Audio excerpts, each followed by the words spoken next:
right හැමෝටම සුබම සුබ දවසක්. ඉතින් අද මම මේ වීඩියෝ එකකට ගේන්නේ කොහොමද 2025 A level exam කරන ඔයාට ඉන්න මට්ටමට වඩා වැඩි රිසල්ට් එකක්. ඒ කියන්නේ දැන් C මට්ටමක S මට්ටමක ඉන්නව නම් කොහොමද ඔයා B මට්ටමකට හරිද? නැත්නම් A මට්ටමකට යන්නේ කියලා කියා දෙන හොඳ වැඩපිළිවෙල තමයි අද ඔයාලට කියා දෙන්න යන්නේ. හරිද? එතකොට හිතන්න දැන් ඔන්න හොඳටම වැඩ කරපු ළමයෙක් ඉන්නවා. ඒ කියන්නේ දැන් ඒ ළමයා B මට්ටම වගේ ඉන්නවා. ඒ ළමයා මේ මාසේ ගන්න අනවශ්‍ය වැඩි හින්දා ඒ ළමයාගේ රිසල්ට් එක ඊට වඩා අඩු රිසල්ට් එකක් එන්න පුළුවන්. ඒත් ආයෙ ඉන්න පුළුවන් C මට්ටමේ B මට්ටමේ ඉන්න අය ඉන්න පුළුවන්. ඒ කට්ටිය මේ අවසාන දවස් 30 කරන වැඩ වලින් ඒ ළමයාගේ රිසල්ට් එක A මට්ටමකට නැත්නම් හොඳ B මට්ටමකට එන අය ඉන්න පුළුවන්. හරිද? ඒක හින්දා කොහොමද මේ අවසාන දවස් 30 වැඩ කරන්නේ? කොහොමද කාලය කළමනාකරණය කරගන්නේ? මොන වගේ වැඩද ඔයා කරන්න ඕනේ? අන්න ඒ ගැන කියන හොඳ වීඩියෝ එකක් තමයි ඔයාලට ගේන්න යන්නේ. හරිද? එහෙනම් මම ලස්සනට මොනවද කරන්න ඕනේ වැඩ කියලා ලස්සනට කියා දෙනවා. ඒ වැඩ ටික අනිවාර්යෙන් ඔයා කරන්න. එහෙම වුණාට පස්සේ ඔයාගේ රිසල්ට් එක තියෙන මට්ටමට වඩා හොඳ රිසල්ට් එකක්. නැත්නම් ඔයාගේ එන ප්‍රතිඵලය ඔයා හිතන මට්ටමකට වැඩි ප්‍රතිඵලයක් එීමේ හැකියාව තියෙනවා. හරිද? එතකොට ළමයි මේ වැඩපිළිවෙලේ කරනකොට ඔයා පළවෙනියටම කරන්න ඕන කරුණ තමයි ඔයා ගැන ඔයාට ආත්ම විශ්වාසයක් තියෙන්න ඕනේ. මොකද්ද පළවෙනි කරුණ? පළවෙනි කරුණ මොකද්ද? හරිද? ආත්ම විශ්වාසයක් තියෙන්න ඕනේ.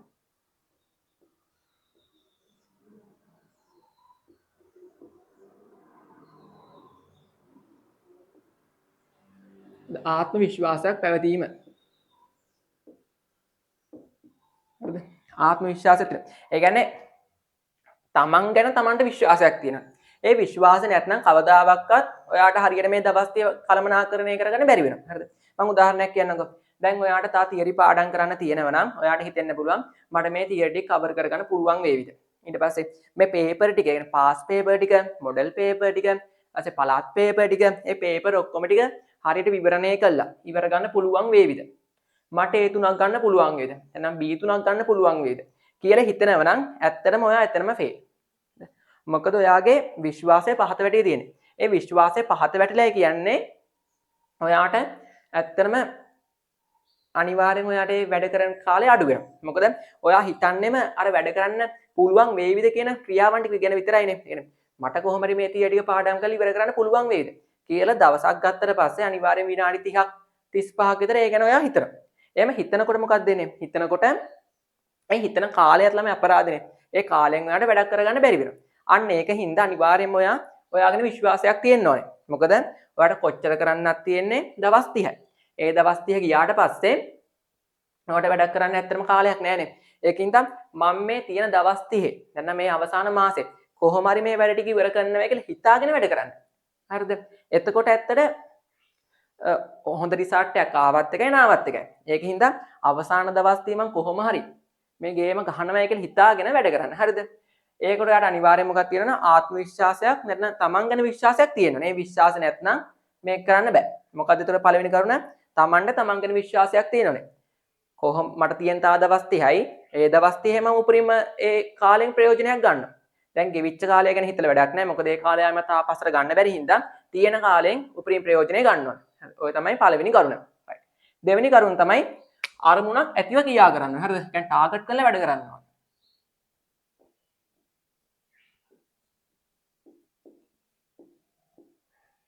අරමුණක් ඇතිව.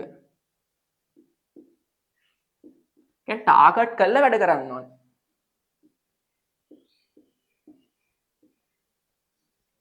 අරමුණක් ඇතිව වැඩ කිරීම. හරිද? මෙහෙම හිතන්නකෝ. දැන් ඔන්න ඔයා හිතාගෙන වැඩ කරනවා. දැන් ඔන්න ඔයා බිඳුව මට්ටමේ ඉන්නේ. නැත්නම් බිඳුව මට්ටමේ ඉන්නේ. ඔයා බිඳුව මට්ටමේ ඉන්න ළමෙක් මේ අවසාන දවස් 30 වැඩ කරනවා. A3ක් ගන්නවා කියලා හිතාගෙන වැඩ කරනවා. හරිද?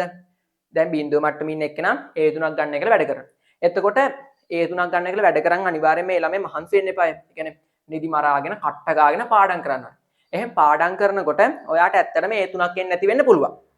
කියන ඔයාගේ අවසාන ප්‍රතිඵලය A3ක් එන්නේ නැති වෙන්න පුළුවන්. ඒත් A3ක් ඔයා ටාගට් කරලා වැඩ කරනකොට ඒ A3ට හරියන විදියට. ඒකට හරියන විදියට ඔයා වැඩ කරන්න ඕනේ. එමෙ වැඩ කරනකොට ඔයාට A3ක් ආවේ නැතුණත් හොඳ B3ක් නැත්නම් 65ට ඒ කියන්නේ 70ට ආසන්න B3ක් එන්න පුළුවන්. හරිද? ඒකින්ද හොඳ ඒ කියන්නේ ඉන්න මට්ටමට වඩා වැඩි අරමුණක් තියාගෙන වැඩ කරන්න. A3ක් දැන් C මට්ටමකින් ළමයෙක් අනිවාර්යයෙන් මේ තුනක් අරමුණක් එක්ක වැඩ කරන්නේ. එතකොට ඔයාට A තුනක් නාවත් හොඳ B තුනක් ඒමේ හැකියාව තියෙනවා. දැන් හිතන්න මෙහෙම. දැන් ඔයා වැඩ කරනවා මට කොහොම හරි විභාගේ පාස් වෙන්න තිබ්බොත් ඇති. නැත්නම් මට කොහොම හරි C තුනක් දාගන්න තිබ්බොත් ඇති. එහෙම හිතාගෙන කවදාකවත් වැඩ කරන්න එපා. මොකද එහෙම වැඩ කරොත් අනිවාර්යෙන්ම ඔයාගේ රිසල්ට් එක එන්නේ ඊට වඩා අඩු රිසල්ට් එකක්. දැන් ඔහොම කියන ගොඩක් අය ළමයි 90ක් වගේ ඔහොම කියනවනේ. يعني මට විභාගේ පාස් වෙන්න තිබ්බනම් ඇති. මට කොහොම හරි S3ක් දාගන්න තිබ්බනම් ඇති කියලා හිතාගෙන වැඩ කරන අයගෙන් ළමයි 90ක් නැත්නම් ඊට වඩා වැඩි කොටසක් අනිවාර්යෙන් විභාගේ එක විෂයක් හරි ෆේල් වෙනවා. මොකද ඒ කට්ටියගේ ටාගට් එක පොඩිනේ. ටාගට් එක පොඩි හින්දා ඒ කට්ටියන්ට එච්චර ගාණක් නැහැ. එච්චර හිතන්නේ නැහැ. එහෙම හිතන්නේ නැති හින්දා ඒ කට්ටිය පාඩම් කරන්නේ නැත්නම් වැඩ කරන කාලේ අඩුයි. එහෙම වැඩ කරන ප්‍රමාණය අඩු හින්දා අනිවාර්යයෙන් මේ කට්ටියන්ට එන්නේ හිතනවාට වඩා අඩු රිසල්ට් එකක්. හරි. ඒකින්ද මොකද්ද ඔයා කරන්න ඕනේ? අනිවාර්යයෙන්ම ටාගට් කරලා වැඩ කරන්න ඕනේ. ඒ කියන්නේ ඔයා දැන් බිඳුව මට්ටමේ හිටියත් ඔයා හිතන්න මම මේ අවසන් දවස් ටිකේ කොහොම හරි වැඩ කළා. කොහොම හරි නිදි මරාගෙන කොහොම හරි කට්ට ගාගෙන ඒ තුනක් ගන්නවා කියලා හිතාගෙන වැඩ කරන්නකෝ. අනිවාර්යයෙන්ම ඔයාට අඩුම ගානේ C3ක් බිඳුව මට්ටමේ ළමයෙක් ගැන මම කියන්නේ අඩුම ගානකට C3ක් නැත්නම් හොඳ B3ක් ඒමේ හැකියාව තියෙනවා. හරිද? දැන් ඔයා බිඳුව මට්ටමේ ඉන්න එක්කෙනෙක් ඔයා හිතනවා නම් මං කොහොම හරි S3ක් නැත්නම් කොහොම හරි විභාගේ පාස් වෙන්න ඕනේ කියලා අනිවාර්යයෙන්ම මෙන්න ඔයාට අඩු රිසල්ට් එකක්. ඒකින්ද අනිවාර්යයෙන්ම තියෙන මට්ටමට වඩා වැඩි ටාගට් එකක් තියලා වැඩ කරන්න. රයිට්. එතන මම උදාහරණයක් කියන්නම්කෝ. අර කතාවක් තියෙනෝනේ. හඳට ගල් ගැහුවොත් අඩුම ගානේ තරුවකට හරි ඒ ගල වදීවිය කියලා.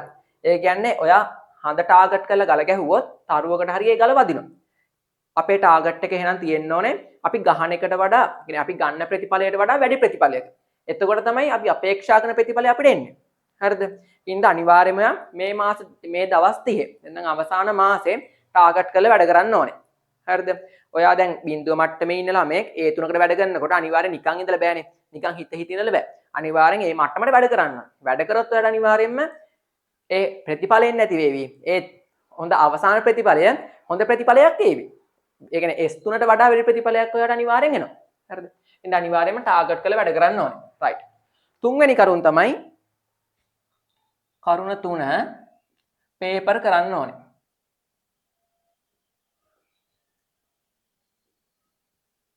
හරිද? ෆුල් පේපර් කරන්න ඕනේ.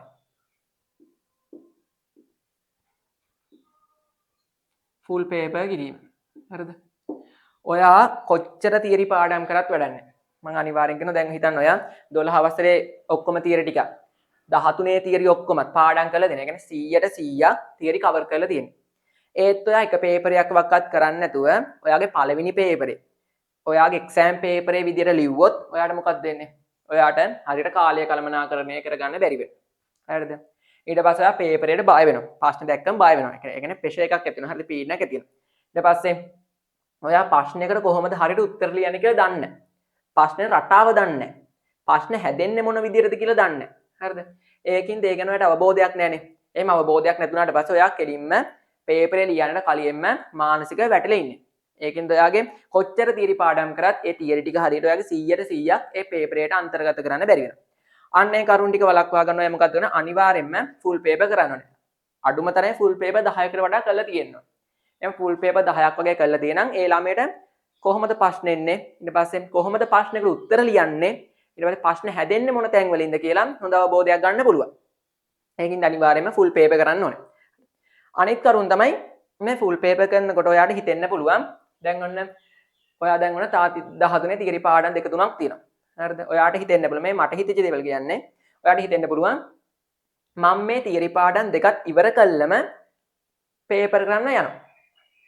මේ තියරි පාඩම් ටිකත් තියරි පාඩම් දෙකක් ඉතුරු වෙලා තියෙනවා. මේ තියරි පාඩම් දෙකත් පාඩම් කරලා ඉවර වෙලාම පේපර් කරන්න යනවා කියලා හිතෙන්න පුළුවන්. ඒ කවදාවත් ඒ මෝඩ වැඩේ කරන්න එපා. මොකද එහෙම දැන් ඔයා හිතිලා ඒ පාඩම් දෙක දැන් ඔයා ඔන්න පාඩම් කරන්න යනවා. පාඩම් කරලා ඉවර වෙලා ආයෙමත් ඔන්න පේපර් කරන්න. එතකොට පේපර් කරන්න ටයිම් එකක් නැහැ. මොකද තා දවස් 30යි තියෙන්නේ. ඔයාට ඔය කලින් කරන් තිබ්බා. දැන් ඔයානේ අවසාන මාසය. ඒ කියන්නේ අවසාන ඕවරේ ඒ කියන්නේ මැච් එකක් නේ අවසාන ඕවරේ තමයි ඔයා යන්නේ. හරිද? ඒකින්ද අනිවාර්යයෙන්ම මේ අවසාන දවස් 30 ඔයා පේපර් කරන්න ඕනේ. නැත්නම් ඉතින් පේපර් කරන්නේ නැත්නම් ඉතින් එක්සෑම් එක කළත් වැඩක් නැහැ. හරිද? ඒකින් දැන් ඔයාට හිතන ඕනේ කොහොමද මම මේ තියරි දැන් හිතෙන්න පුළුවන්. ඒකින්ද මේ තියරි පාඩම් දෙකත් පාඩම් කළම පේපරේ කරන මේ ෆුල් පේපර් කරන්න යන මේ කියලා හිතෙන්න පුළුවන්. එහෙම හිතුනට කරන්න යන්න එපා. මොකද එහෙම වුණොත් ඇත්තටම ඔයාලට ටයිම් එකක් නැති වෙනවා පේපර් කරන්න. ඒකට ඔයාලට කරන්න තියෙන්නේ දැන් ඔයා MCQ කරනවා. ඊට පස්සේ ස්ට්‍රක්චර් කරනවා, එසේ කරනවා. දැන් අනිවාර්යෙන් මේ MCQ වල ස්ට්‍රක්චර් වල එසේ වල ඔයා පාඩම් නොකරපු තියරි පාඩම් වලින් ප්‍රශ්න තියෙනවනේ. අනිවාර්යෙන් ප්‍රශ්න තියෙනවා. MCQ එකේ තියෙන්න පුළුවන්, ස්ට්‍රක්චර් එකේ තියෙන්න පුළුවන්, එසේ එකේ තියෙන්න පුළුවන්. ඒ ඔයා පාඩම් කරපු නැති පාඩම් වල තියෙන ප්‍රශ්න ටික ගන්න. හරිද? ප්‍රශ්න ටික අරගෙන ඒ ප්‍රශ්න වලට අදාළ කොටස ඒ වෙලාවෙන් පාඩම් කරගන්න. ඒ තියරි පාඩම් ටික පාඩම් කරන වෙන වෙලාවක් දෙන්නේ නැතුව ඒ ප්‍රශ්නට අදාළ තියරි කොටස ඒ වෙලාවෙම ඒ පේපර් එක ඉවර වෙලා ඔයා උත්තර බැලුවට පස්සේ ඒ වෙලාවෙම මතක් කරගන්න. නැත්නම් පාඩම් කරගන්න. හරිද? එහෙන් පාඩම් කරගෙන ඔයාට ඒ පාඩම් ටික ලස්සනට කවර් කරගන්න පුළුවන්. නැතුව ඒ පාඩම් ටික පාඩම් කරේ නැහැ කියලා. ඒ පාඩම් ටික පාඩම් කරලා ඉවර වෙලා ෆුල් පේපර් කරන්න යන්න එපා. එහෙම වුණොත් ඇත්තටම ෆුල් පේපර් කරන්න ටයිම් එක මදි වෙනවා. ඔයාට කරන්න හැක් වෙන්නේ ෆුල් පේපර් එහෙම දෙකක් තුනක් වගේ තමයි. හරිද? අනිවාර්යෙන් එතකොට මොකද්ද ඔයා කරන්න ඕනේ? තියරි පාඩම් කළා නැත්නම් ඒත් කමන්නේ ෆුල් පේපර් කරන්න. ෆුල් පේපර් කරන ගමන් ඒ පාඩම් නොකරපු තියරි ටික ඒ පේපරෙන් කවර් කර ගන්න ඕනේ. රයිට්. හරිද? අනිත් කර. දැන් ඔයාලා මේ පේපර් එකක් කරනකොට දැන් සාමාන්‍ය පේපර් එකක් පැය 5යිනේ. හරිද? එනේ ස්ටාර්ට් MCQ එකට පැය 2ක් යනවා. ඊට පස්සේ ස්ටාර්ට් එකකට එසේ එකටයි දෙවෙනි කොටසට පැය 3ක් යනවා. එතකොට ඔක්කොම පැය 5යි. එතකොට දැන් ඔයා මේ පැය 5 එකට කරන්න යන්න එපා. හරිද? MCQ එක ගන්න. දැන් ඔයාගේ එක්සෑම් එකේ ළමයි එක විෂයකට කොටස් දෙකකින් තියෙන්නේ. MCQ එක වෙන දවසක තියෙනවා. ස්ටාර්ට් එක ඇසේ එකයි තව දවසක තියෙනවා. දවස් දෙකකට තමයි ඔයාගේ විෂයන් හැදෙන්නේ. හරිද? එතකොට MCQ එක ගන්න.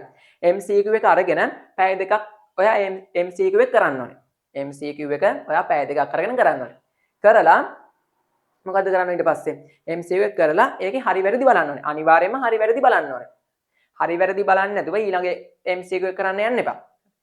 දැන් ඔන්න ඔයාගේ MCQ ප්‍රශ්න 35ක් හරි. හිතන්න 35ක් හරි.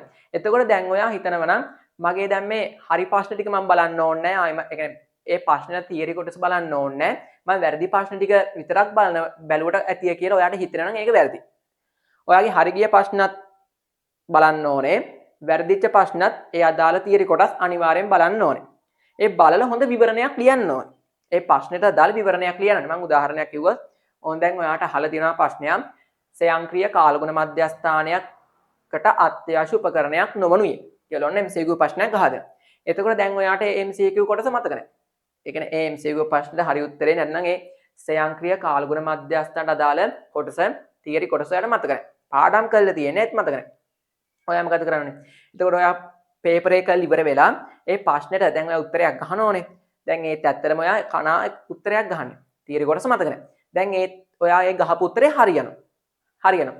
දැන් ඔයා එහෙම හරි උත්තර බැලුවේ නැති වුණොත් ඒ කනා ගහපු උත්තරේ හරි ගියට ඇත්තටම ඔයාට ඒ තියරි කොටස මතක නෑනේ. කනාවක් ගහන්නේ හරි ගියේ. ඒකෙන් ඔයා මොකද කරන්නේ?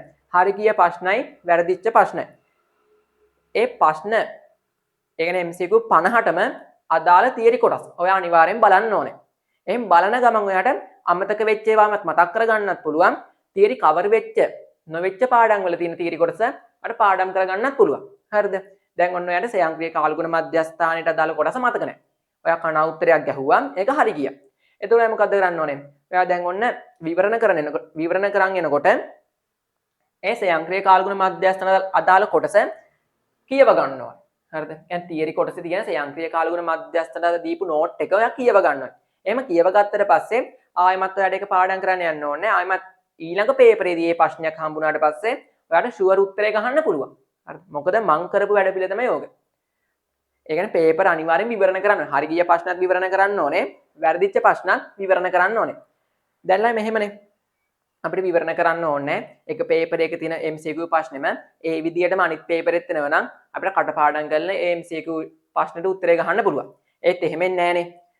දැන් අපි විවරණ කරන්නේ මොකද? විවරණ කරාට පස්සේ දැන් හිතනවා ඔන්න ස්වයංක්‍රීය කාලගුණ මධ්‍යස්ථානයේ ප්‍රශ්නේ තියෙනවා. දැන් අහලා තියෙන්නේ ස්වයංක්‍රීය කාලගුණ මධ්‍යස්ථානයට අත්‍යවශ්‍ය උපකරණයක් නොවනුයේ කියලා. හරිද? එතකොට දැන් ඔන්න ඔයා කන උත්තරයක් ගැහුවා. හරි. ඊට පස්සේ දැන් ඔන්න මේ ප්‍රශ්නය කටපාඩම් කරගත්තා. දැන් මම මේ විවරණ ලියන්නේ නැතුව වෙන අය කරන විදියට තමයි මම මේ කියන්නේ. හරිද? මෙහෙම කරන්නත් පුළුවන් කට්ටිය. ඔන්න MCQ ප්‍රශ්න කටපාඩම් කරගත්තා. ඊට පස්සේ ඔයා මොකද විවරණ ලියන්නේ? ඔයා ඊට පස්සේ කෙලින්ම ඊළඟ MCQ පේපරේ කරන්න යනවා. MCQ පේපරේ කරන්න ගියාට පස්සේ දැන් ඔයා කටපාඩම් කරපු MCQ ප්‍රශ්නේ ස්වයංක්‍රීය කාලගුණ මධ්‍යස්ථානයක අත්‍යවශ්‍ය උපකරණ වන්නේ. ඔය ප්‍රශ්නේ ඔයා කලින් පේපරේ කරේ. ඒ ප්‍රශ්න ළමයි ඒ විදිහටම ඊළඟ පේපරේ එන්නේ නැහනේ. ඊළඟ පේපරේ එන්නේ නැහැ. ඊළඟ පේපරේ එන්න පුළුවන් ඒ ස්වයංක්‍රීය කාලගුණ මධ්‍යස්ථානයේ වෙන කොටසකින්. හරිද? ඒ ස්වයංක්‍රීය කාලගුණ මධ්‍යස්ථාන අදාළ තියරි කොටසේ වෙන තැනකින් ඔයාට ඊළඟ ප්‍රශ්න එන්න පුළුවන්. ඒක හින්දා ඔය අර කලින් පේපරේ හොඳ විවරණයක් ලියලා තිබ්බනම්. ඉතින් ස්වයංක්‍රීය කාලගුණ මධ්‍යස්ථානය කියන්නේ මොකද්ද? ඊට පස්සේ උපකරණ පිහිටුවන්නේ කොහොමද? ඊට පස්සේ සැලකිලිමත් යුතු කරුණු මොනවද? ස්වයංක්‍රීය කාලගුණ මධ්‍යස්ථානයක වාසි මොනවද? අන්නේ කොටසට අදාළ තියරි විවරණයක්. හරිද? ඔයා ලියලා තිබ්බනම් නැත්නම් ඔයා පාඩම් කරලා තිබ්බනම් ඔයාට අනිවාර්යයෙන්ම ඊළඟ පේපරේ යහන ඒ ප්‍රශ්නෙට හරියට උත්තරේ ලියා ගන්න පුළුවන් වෙනවා. එහෙනම් හරි පිළිතුරු ඔයාට තෝරන්න පුළුවන් වෙනවා. ඒකින්ද අනිවාර්යයෙන්ම හරි ගිය ප්‍රශ්නෙත් වැරදිච්ච ප්‍රශ්නෙත් අනිවාර්ය විවරණ ලියන්න ඕනේ. මොකද මගේ ප්‍රශ්නයක් වැරදුනා නම් මොකද මගේ මේ ප්‍රශ්නේ වැරදුනේ? මොකද්ද හේතුව? මොකද්ද මේ ඊතුරු උත්තර පහ කියලා අනිවාර්යයෙන්ම ඔයා ඔයාලා බලන්න ඕනේ. නැත්නම් ප්‍රශ්න උත්තරයක් හරි ගිය ඵලයට නැත්නම් ප්‍රශ්නයක් වැරදිච්ච ඵලයට ඒ ප්‍රශ්නත් ඇරලා දාලා යන්න එපා. එහෙම වුණොත් ඊළඟ පේපරේ ඔයාගේ ඒ ප්‍රශ්න ඊළඟ ඒ කොටසින් වෙන ප්‍රශ්න ඔයාගේ වරදින්න පුළුවන්. හරිද? ඔය තමයි තුන්වෙනි කරුණ ෆුල් පේපර් කරන්න. හතරවෙනි කරුණ තමයි විෂයන් බැලන්ස් කරගන්න ඕනේ. හරිද? විෂයන් බැලන්ස් කිරීම. විෂයන් බැලන්ස් කිරීම.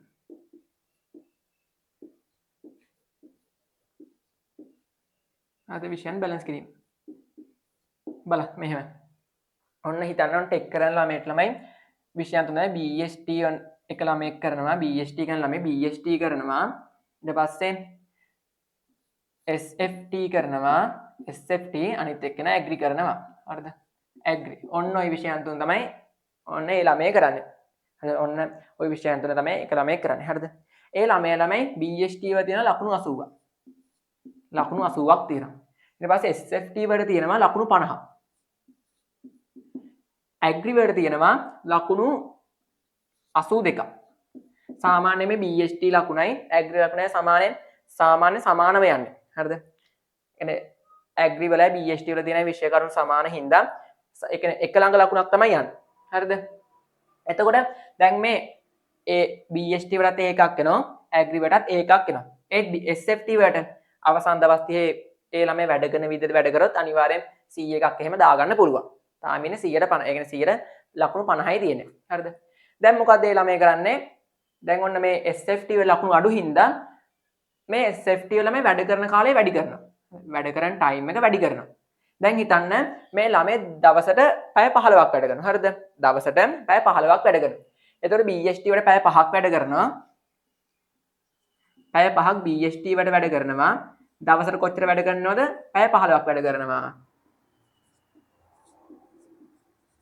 දවසට පැය 15ක් වැඩ කරනවා. එතකොට යා BST වලට පැය 5ක් වැඩ කරනවා. SFT වලට පැය 5යි. පැය 5යි. ඇග්‍රි වලට පැය 5යි. ඔන්න ඔහම තමයි වැඩ කරන්නේ. හැම විෂයයටම දවසට පැය 5 ගානේ වැඩ කරනවා. දැන් මොකද කරන්නේ මේ ළමයා? දැන් SFT වල ළමයි ලකුණු 50යිනේ තියෙන්නේ. මේ අවසාන දවස් 30 කොහොම හරි SFT වල ලකුණු වැඩි කරගන්න මෙන්න මේ වැඩ කරන පැය 15න් මේ SFT වලට දෙන කාලය වැඩි කරනවා. ගොඩක් අය කරන දේ තමයි මම කියන්නේ. SFT වලට දෙන කාලය වැඩි කරනවා. හරිද? එතකොට දැන් මේ ළමයට හිතනවා මට BST වල ලකුණු 80ක් තියෙනවා. ඇග්‍රි වල ලකුණු 82ක් තියෙනවා. මට අඩුවෙන් තියෙන SFT. එහෙනම් මම SFT වලට දෙන කාලය වැඩි කරා නම් මට මේ SFT ලකුණු වැඩි කරලා මට A එකක් B එකක් දාගන්න පුළුවන් වේවිය කියලා හිතනවා. හරිද? එතන මොකද මෙයා කරන්නේ? දැන් BST වල පැය 5ක් වැඩ කරා නම් ඒ පැය 5 ළමයි පැය 3යි වැඩ කරන්නේ. පැය 5න් පැය 3යි වැඩ කරන්නේ. පැය 3යි. හරිද? ඊට පස්සේ ඇග්‍රි වලත් පැය 5ක් වැඩ කරා නම් දැන් ලකුණු 82ක් තියෙනෝනේ. හරිද? ඒකින්ද මෙයා වැඩ කරන්නේ ඇග්‍රි වලත් පැය 3යි. පැය 3යි වැඩ කරන්නේ. හරිද? ඊට පස්සේ දැන් ඉතුරු පැය 4ම. දැන් පැය 2ක් මේකෙන් ඉතුරු වෙනවා. BST වලින් වැඩ කරන පැය 5න් තා පැය 2ක් ඉතුරු වෙනවා. ඒ පැය 4ම එයා මොකද්ද කරන්නේ? SFT වලට දෙනවා. ඊට පස්සේ SFT වලට වැඩ කරනවා පැය කීයද? පැය 9ක් වැඩ කරනවා. දැන් බලන්න. දැන් BST වලට දෙන කාලයයි ඇග්‍රි වලට දෙන කාලයයි අඩු කරානේ. මොකද අඩු කරේ? BST වලටයි ඇග්‍රි වලටයි වැඩි ලකුණු තියෙන හින්දා. කවදාවත් ඒ වැඩේ කරන්න යන්න එපා. මොකද එහෙම වුණොත් ඔයාගේ මේ වැඩේ ලකුණු තියෙන විෂයන් දෙක අනිවාර්යයෙන්ම ලකුණු අඩු වෙලා හිතන මට්ටමට වඩා අඩු රිසල්ට් එක තමයි එන්නේ. දැන් ඔයාට C එකක් A මට්ටමක ඔයා ඉන්නව නම් අනිවාර්යයෙන්ම ඔයා B මට්ටමකට බහිනවා. හරිද? මොකද මම මේ විදිහට වැඩ කරපු අය දැකලත් තියෙනවා. රිසල්ට් එක ඒ අයගේ අඩු වෙලක් තියෙනවා. ඉතින් කවදාවත් ඒක කරන්න යන්න එපා. අනිවාර්යයෙන්ම දැන් ඔයාගේ දැන් එක විෂයකට දැන් ලකුණු අඩුයිනේ. එහෙනම් ලකුණු අඩු නම් මේ විෂයන් දෙක දෙන ටයිම් එක අඩු කරන්නේ නැතුව ඒ විෂයන් දෙකට ඒ විදිහටම කාලය දීලා ඔයාගේ මේ ලකුණු අඩුවෙන් තියෙන විෂයට දෙන කාලය වැඩි කරන්න. ඒක වැඩි කරන්න ඕනේ මෙහෙම.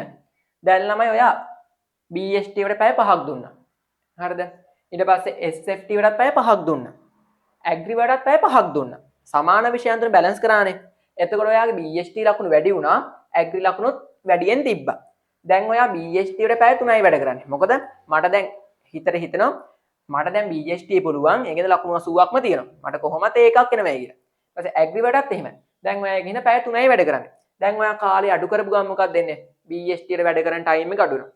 වැඩ කරන ටයිම් එක අඩු වෙච්ච ගමන් මේ BST රිසල්ට් එක අනිවාර්යෙන් ලකුණු අඩු වෙනවා. අඩු වෙලා එන්නේ එක්ක හොඳ A එකක් එන්න තිබ්බ එක එන්නේ B එකක් වගේ තමයි එන්නේ. ඒකින්ද ඔයා මොකද කරන්න ඕනේ? ඔයාගේ SFT ලකුණු වැඩි වෙනවා. මොකද SFT වල පැය 9ක් වැඩ කරන්න ඕනේ. ඒකින්ද අනිවාර්යයෙන්ම SFT ලකුණු වැඩි වෙනවා. ඒත් ඉතුරු විෂයන් දෙකේ ලකුණු ටික අඩු වෙනවා. ඔයාකට කරන්න ඕනේ දැන් ඔයා දවසට පැය 15ක් වැඩ කරානේ. එතකොට දවසට පැය 24ක් වෙනවා. 24න් ඔයා පැය 15ක් වැඩ කරාට පස්සේ ඔයාට තා ඉතුරු වෙලා දෙන පැය 9ක්. පැය කීයක් ඉතුරු වෙලා තියෙනවා? පැය 9ක්. පැය 24න් ඔයා වැඩ කරනවා දවසට පැය 15ක්. පැය 15ක්. එතකොට ඔයාට ඉතුරු වෙලා දෙන පැය කීයද? පැය 9ක්. පැය 9ක් ඉතුරු වෙලා තියෙනවා. දැන් ඔයා මේ පැය 9 මොනවද කරන්නේ? අනිවාර්යෙන් ඔයා පැය 4ක් 5ක් අනිවාර්යෙන් නිදා ගන්න ඕනේ. ඊට වඩා වැඩියෙන් නිදා ගන්න එපා. එහෙම වුණොත් ඉතින් ඔයාට ඉතින් හරි රිසල්ට් එක ගන්න බැරි වෙනවා. ඒකින්ද අවසාන මාසේ කොහමද පැය 4ක් 5ක් නිදා ගන්න. ඊට වඩා වැඩියෙන් නිදා ගන්න එපා. හරිද? දැන් ඔයාලා පැය 9ක් තියෙනවානේ. ඔන්න ඔය පැය 9න් ඔයා හිතන්න පැය 4ක් නිදාගත්තා. හරිද? පැය 4ක් නිදාගත්තා. ඊට පස්සේ ඔයාලට ඉතුරු වෙනවා පැය 5ක්. ඔය පැය 5න් ඔයා කොහොම හරි අනවශ්‍ය වැඩ ටිකත් ඔන්න කියන්නේ දුරකථනය භාවිතා ගන්න. ඒවටත් ඔන්න කාලය වෙන් කළා. අනිවාර්යෙන් ඉතින් ඒව භාවිතා කරන්න ඕනේ නැහැ. හරිද? අවසාන දවස් ටිකේ කියන්නේ රෙකෝඩින් එහෙම බලන් දෙනම් බලන්න ඕනේ නැතුව අනවශ්‍ය විදිහට සෝෂල් මීඩියා භාවිතා කරන්න ඕනේ නැහැ. හරිද? ඒකද මේ පැය 5න් ඔයා ඔන්න දැන් කන බොනේ ඒවට ඊට පස්සේ නානේවට ඔන්න පැය 2ක් අයින් කරන්නකෝ. පැය 2ක්. හරිද? පැය 2ක් අයින් කරාම ඔයාලට තා ඉතුරු වෙලා දෙන පැය 3ක්. හරිද? තා ඔයාට අමතර ඉතුරු වෙලා දෙන පැය කීයද? පැය 3ක්. මෙන්න මේ පැය 3 ඔයා එකතු කරන්න මේ SFT වැඩ කරන ටයිම් එකට. මේ අමතරව තියෙන පැය 3 ඔයා එකතු කරන්න ඕනේ SFT වැඩ කරන ටයිම් එකට. ඒකට SFT පැය 5ක් වැඩ කරානේ. එහෙනම් මේ පැය 3ත් එකතු වුණාම කීයද? පැය 8යි. එතකොට අනිවාර්යෙන් ඔයාගේ BST වල වැඩ කරන පැය 5ත් ආරක්ෂා වෙනවා. ඇග්‍රි වල වැඩ කරන පැය 5ත් ආරක්ෂා වෙනවා. SFT වල ඔයා පැය 5ට වඩා පැය 8ක් නැත්නම් පැය 3ක් වැඩියෙන් වැඩ කරනවා. එතකොට ඔයා SFT වල පැය කීයක් වැඩ කරනවද? පැය 8ක් වැඩ කරනවා. ඒකින්ද අනිවාර්යෙන්ම BST වල ලකුණත් වැඩි වෙනවා. SFT වල ලකුණත් වැඩි වෙනවා. ඇග්‍රි වල ලකුණත් වැඩි වෙනවා. එහෙමයි ළමයි ඔයාගේ විෂයන් දෙකක් වැඩි ලකුණක් තිබිලා එක විෂයට අඩු ලකුණක් තිබ්බොත්. නැත්නම් විෂයන් දෙකකට අඩු ලකුණු තිබිලා එක විෂයකට වැඩි ලකුණු තිබ්බොත් එහෙමයි වැඩ කරන්න ඕනේ. හරිද? නැත්නම් කවදාවත් මේ විෂයන් දෙක දෙන ටයිම් එක නම් අඩු කරන්න එපා. එහෙම වුණොත් ඔයාගේ මේ විෂයේ ලකුණු වැඩි වෙනවා. ඒත් අනිත් විෂයන් දෙකේ ලකුණු අනිවාර්යයෙන්ම හොගාලා අඩු වෙනවා. හරිද? right. ඔන්න ඔහමයි වැඩ කරන්න ඕනේ. එතකොට ඔයා අඩු විෂයට දෙන ටයිම් එක වැඩි කරගන්න මොකද්ද කරන්න ඕනේ? අමතරව තියෙන කාලයෙන් තමයි ඔයා වැඩි කරගන්න ඕනේ. මොකද තා දවස් 30යින් තියෙන්නේ. ඒ දවස් 30 වුණාට පස්සේ ඔයාලට ඕන වැඩක් කරගන්න පුළුවන්. ඒ කියන්නේ මේ අවසාන දවස් 30 කොහමද කට්ට ගාගෙන, නිදි මරාගෙන, සල්ලකොත් මැරීගෙන වැඩ කළා කොහොමද හොඳ රිසල්ට් එකක් දාගන්න. ඒකට කරන්න ඕනේ අමතරව තියෙන පැය ගාන තමයි වැඩි කරගන්න ඕනේ. නැතුව අනිත් විෂයන් දෙකට දෙන පැය ගානෙන් ඒක අඩු කළා මේ විෂය දෙන පැය ගාන වැඩි කරගන්න යන්න එපා. හොඳට මතක තියාගන්න අඩු විෂයට දෙන කාලය වැඩි කරගන්න ඕනේ ඔයා අමතරව තියෙන ටයිම් එකේ. right. ඔන්න ඕක තමයි විෂන් බැලන්ස් කිරීම ගැන කියා දෙන්න තියෙන්නේ. ගොඩක් අය මේක වරද්දගෙන හොඳ රිසල්ට් එකක් දෙන අය අඩු රිසල්ට් එකක් දක්වා පහළ වහින අවස්ථා මම දැකලා තියෙනවා. හරිද? right. ඔන්න හතරවෙනි කරුණ. පස්වෙනි කරුණ තමයි අමතර වැඩ ඉතින් අතර කරන්න ඕන. හරිද? 5 ඔය බාහිර වැඩ අමතර වැඩ. අමතර වැඩ සම්පූර්ණයෙන්ම නවත්තන්න. හරිද? අමතර වැඩ සම්පූර්ණයෙන්ම නැවැත්වීම. මම මේ කරුණුත් එක්ක ඔයාලට කියා දෙන්න ලස්සනට කියා දෙන්න පුළුවන් ඉතින් නැත්නම් මට මේ ඔක්කොම එකපාර කියා දීගෙන යන්න පුළුවන්. එහෙම වුණාම හරියට ඔළුවට යන්නෙත් නැහැ, තේරෙන්නෙත් නැති වෙනවා. ඒකයි මේ කරුණුත් එක්ක මම ලස්සනට කියා දෙන්නේ. දැන් හිතන්න මෙහෙම. දැන් ඔන්න ඔයා ගමේ මල ගෙදරක් කරනවා. ඊට පස්සේ තා දාන ගෙදරක් තියෙනවා. තා කිව්වොත් මගුල් ගෙදරක් තියෙනවා. හරිද? ඕවට ඔයාගේ ටයිම් එක වැය කරොත් මොකද්ද වෙන්නේ?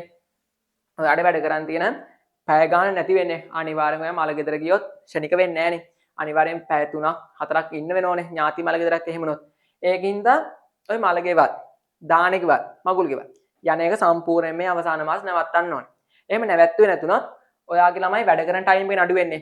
වැඩ කරන ටයිම් එක අඩු වුණාට පස්සේ ඔයාට හොඳ රිසාර්ට් එක යන්න පුළුවන් ටයිම් එක අඩු වෙනවා. හරිද? ඒ කියන්නේ හොඳ රිසාර්ට් එක යන්න පුළුවන් හැකියාව අඩු වෙනවා. ඒකින්ද මොකද කරන්න ඕනේ මේ අමතර කාර්යයක්.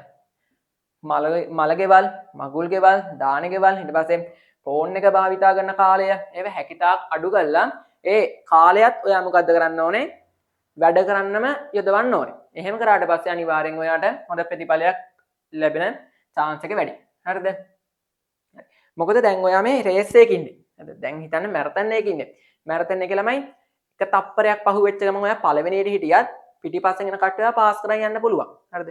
ඒකින්ද මේ අවසාන තප්පරෙත් ඔයා මොකක්ද ඉන්නෝනේ මැරතන් එකේම ඉන්න ඕනේ. නැත්නම් ඔයා පළවෙනියට හිටියත් ඔයා 2 3 වගේ ප්ලේස් ලබන්න පුළුවන්. ඒකින්ද අනිවාර්යයෙන්ම මේ ගෙවන හැම විනාඩියක්ම කියන්නේ මේ අවසාන මාසයේ ගෙවන හැම මිනිත්තුවක්ම ඔයාගේ රිසල්ට් එකට බලපානවා. මොකද සමහර අය ළමයි රිසල්ට් එක 0.5 නැත්නම් 0.0 ගානකින් උනත් කැම්පස් නොතෙරෙන අවස්ථා තියෙනවා.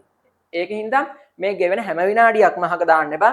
හැම විනාඩියක්ම හොඳ වැඩක් කරන්න. නැත්නම් ඔයාගේ රිසාර්ට් එකට බලපාන රිසාර්ට් එක වැඩි වෙන වැඩක් කරන්න අනිවාර්යයෙන්ම යොදා ගන්න. එහෙම නැති වුණොත් අර රිසාර්ට් එක තමයි එන්නේ. හරිද? ඒ කියන්නේ මම සරලව කිව්වොත් මේ අවසාන මාසෙකට හැම විනාඩියක්ම ඔයාට වැදගත්. ඔයාගේ රිසාර්ට් එක යන ඔයාගේ ජීවිතය වෙනස් කරන ඒ තප්පරේ වෙන්න පුළුවන්. ඔයාගේ ජීවිතය වෙනස් කරන මිනිත්තුව වෙන්න පුළුවන්. ඔයාගේ රිසාර්ට් එක වෙනස් කරන්න නැත්නම් ඔයාගේ හොඳ කැම්පස් එකකට යන මිනිත්තුව වෙන්න පුළුවන්. ඒකින්ද අනිවාර්යයෙන්ම හැම මිනිත්තුවක්ම පැය 24න් එක මිනිත්තුවක්වත් විනාශ කරන්නේ නැතුව අනිවාර්යෙන් මේ හැම මිනිත්තුවක්ම ඔයාගේ රිසාර්ට් එකට වැදගත් වෙන විදිහට වැඩ කරන්න ඕනේ. රයිට්. ඒ පස්වෙනි කරුණ. හයවෙනි කරුණ තමයි හයවෙනි කරුණ සෞඛ්‍ය ගැන පරීක්ෂා වෙන්න ඕනේ. හරිද? ශරීර සෞඛ්‍ය ගැන. ශරීර සෞඛ්‍ය ගැන.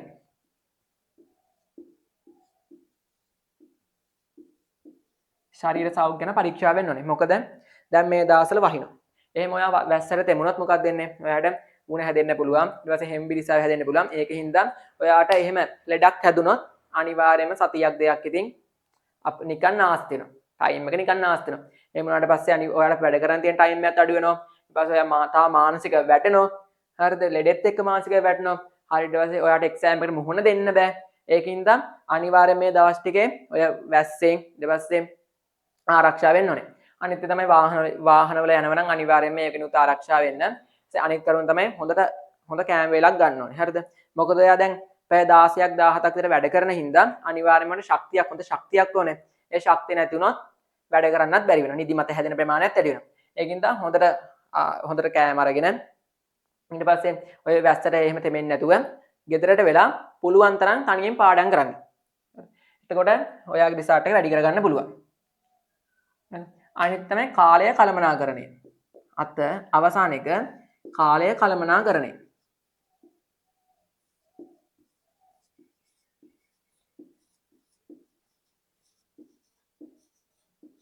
කාලය කළමනාකරණය. හරිද? දැන් මෙහෙමනේ. සමහර අය ඉන්න පුළුවන් රෑ පැය 4ක් 5ක් නිදාගෙන දවල් වරුවේම හොඳට වැඩ කරන අය ඉන්න පුළුවන්. තා සමහර අය වැඩ කරනවා ඇති දවල් පැය 4ක් 5ක් නිදාගෙන රෑ 6ට පටන්ගෙන එළි වෙනකම් වැඩ කරලා ඊට පස්සේ නිදා ගන්න කට්ටිය ඉන්න පුළුවන්. දැන් මම ඔයාගෙන් අහනවා ඔයාගේ එක්සෑම් එක තියෙන්නේ දවල්ද රෑද කියලා. ඔයා මට කියනවා ඉතින් අනිවාර්යෙන්ම තියෙන දවල්නේ. දවල් තමයි තියෙන්නේ. එතකොට මොකක්ද වෙන්නේ? දැන් දවල් වැඩ කරන ළමයට ඒක ප්‍රශ්නයක් නෑ. මොකද එයා වැඩ කරන්නේ කොහොමද දවල්නේ. රැයට නිදා ගන්න. ඒකින්ද එයාගේ සුපුරුදු රිද්මේටම එයාට එක්සෑම් එකට ගිහිල්ලා උත්තර ලියන්න පුළුවන්. ඒත් රෑ වැඩ කරන ළමයට ඕක නෙමෙයි වෙන්නේ. රෑ වැඩ කරන ළමයා රෑ වැඩ කරනවා. දවල් වරුවේ නිදා ගන්න. එතන මොකක්ද වෙන්නේ? එක්සෑම් එක තියෙන දවල්. හරම රෑ වැඩ කරන ළමයි එතකොට ඒ ළමයාගේ ළමයි රිද්මේ නැති වෙනෝනේ. එයාගේ ළමයි නිදාගන්නේ සාමාන්‍යයෙන් දවල්නේ. කොහොම ළමයි සති දෙකක් තුනක් කරනකොට ඒක හුරු වෙනවා. හුරුනාට පස්සේ දවල් දැන් ඔයා එක්සෑම් එකට ගියාම පේපරේ ලියනකොට ඔයා නිදිමත වෙනවා. හරිද? මොකද ඔයා දැන් සති දෙකක් තුනක්ම වැඩ කරලා තියෙන්නේ රෑ වැඩ කරලා තියෙනවා. දවල් නිදාගෙන තියෙනවා. ඒකින්ද දැන් ඔයා පේපරේ ලියනකොට ඔයා නිදිමත වෙනවා. කොහොම නිදිමතාවට පස්සේ ඔයා දන්නවා ඔයාගේ තියරි කරුණු අනිවාර්යයෙන්ම 100%ක් ඔයාලට මතක් වෙන්නේත් නැහැ. අනිවාර්යෙන් පේපරේ ලියන කම්මැලි හිතෙනවා. කොහොම ඒකින්ද මොකද්ද ඔයා අනිවාර්යයෙන්ම කරන්න ඕනේ? ඔයාගේ එක්සෑම් එක තියෙන දවල් ඒකින්ද මේ සති දෙකේ වක්කත් දැන් මේ අවසාන මාසේ වක්කත් ඔයා වැඩ කරන කාලය වෙනස් කරන්න ඕනේ. ඔයා මෙච්චර කාලයක් රැයට වැඩ කළා දවල්ට නිදාගත්තා නම් ඒක කරන්න එපා. මේ දවස් ටිකේ අමාරු වෙවි. හරිද? ඒත් වෙනස් කරන්න ඕනේ. මේ දවස් ටිකේ කොහොම හරි දැන් ඔයා දවල්ට නිදා ගන්න නම් පැය 4ක් ඒ පැය 4 අඩු කරගෙන යන්න. හරිද? එහෙනම් දවසකට පැය භාග නැත්නම් විනාඩි 30 ගානේ අඩු කරගෙන ගිහිල්ලා කොහොම හරි දවල් වැඩ කරන ටයිම් එක වැඩි කරගන්න රෑ වැඩ කරන ටයිම් එක අඩු කරගන්න ඕනේ. රෑ නිදා ගන්න. දවල්ට උපරිම වැඩ කරන්න. මොකද අපේ එක්සෑම් එක තියෙන්නේ දවල් වරුවේ. ඒකින්ද ඔයා රෑට වැඩ කරලා දවල්ට නිදාගත්තොත් ඔයාට එක්සෑම් එක ලියනකොට නිදිමත වෙනවා. එහෙම වුණොත් ඔයාගේ විෂය කරුණු ටික 100%ක් පේපරේට ලියන්න බැරි වෙනවා. හරිද? ඒකයි කියන්නේ කාලය කළමනාකරණය ගැන. හරිද? ඉතින් මෙන්න මේ කරුණු ටික තමයි කියන්න තියෙන්නේ.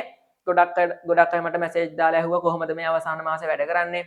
මට මේ BST ඇග්‍රීමේට් වැඩියෙන් ලකුණු දෙන්නේ SFT වල ලකුණු අඩුයි. කොහොමද ඒක වැඩි කරගන්නේ? ඊට පස්සේ පේපර් කරන්න මට ටයිම් එක ඇයිද කොහොමද මට තියරි පාඩම් දෙක තුනක් කවර් කරගන්න තියෙනවා. හරිද? ඔන්නේ අහපු ඔක්කොම ප්‍රශ්න වලට උත්තර ටික මම මේ වීඩියෝ එකෙන් ඔයාලට දුන්නයි කියලා හිතෙනවා.